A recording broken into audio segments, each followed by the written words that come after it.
PM Modi का आज 2 घंटे से भी ज़्यादा लंबा भाषण हुआ है, जिसमें विपक्ष पर चुन चुनकर उन्होंने निशाना साधा है। और लोकसभा चुनाव में 8-10 महीने का ही वक्त बचा है, उससे पहले कुछ प्रमुख राज्यों के विधानसभा चुनाव होने, और एक तरह से आज ये जो पीएम मोदी का भाषण था, अविश्वास प्रस्ताव पर बहस का जवाब देते हुए उन्होंने आने वाले चुनाव का एजेंडा सेट कर दिया है। विपक्ष पर और खासतौर से जिस तरह का गठबंधन बनाया गया है उस पर उन्होंने तीखा वार किया है। 10 बड़ी बातें क्या हैं पीएम मोदी के आज के भाषण की, इस पर एक बार नजर डाल लेते हैं, उसके बाद विस्तार से एक एक बात पर हम चर्चा करेंगे। आपको ये भी बता दें कि जो अविश्वास प्रस्ताव था वो ध्वनि मत से गिर गया है।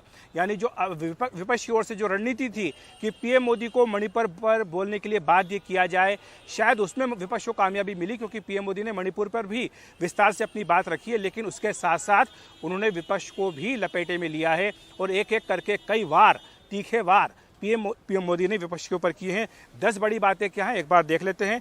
उन्होंने कहा है कि विपक्ष का अविश्वास प्रस्ताव हमारे लिए शुभ है। उन्होंने पुराना इतिहास भी बताया, 2018 में जो अविश्वास प्रस्ताव लाया गया था उसका जिक्र किया और कहा कि तब अविश्वास प्रस्ताव आया था, उसके बाद हम पिछली बार से यानी 2014 की तुलना में भी ज़्यादा सीटें जीत करके आए, और अब 2023 में अविश्वास प्रस्ताव आया है, 2024 में हम ज़्यादा सीटें जीत करके आएंगे और 2028 में आप एक बार फिर से हमारे खिलाफ अविश्वास प्रस्ताव लाएंगे।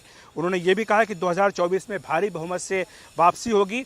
उन्होंने INDIA गठबंधन पर हमला किया और कहा कि ये घमंडिया गठबंधन है।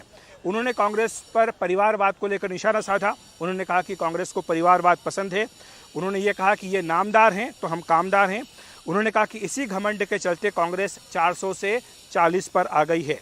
उन्होंने मणिपुर का भी विस्तार से जिक्र किया और कहा कि मणिपुर में शांति का सूरज ज़रूर उगेगा, मणिपुर फिर विकास की राह पर आगे बढ़ेगा। उन्होंने ये भी कहा कि पूरा सदन ये चाहता है, पूरा देश ये चाहता है कि मणिपुर में शांति जल्द से जल्द बहाल हो।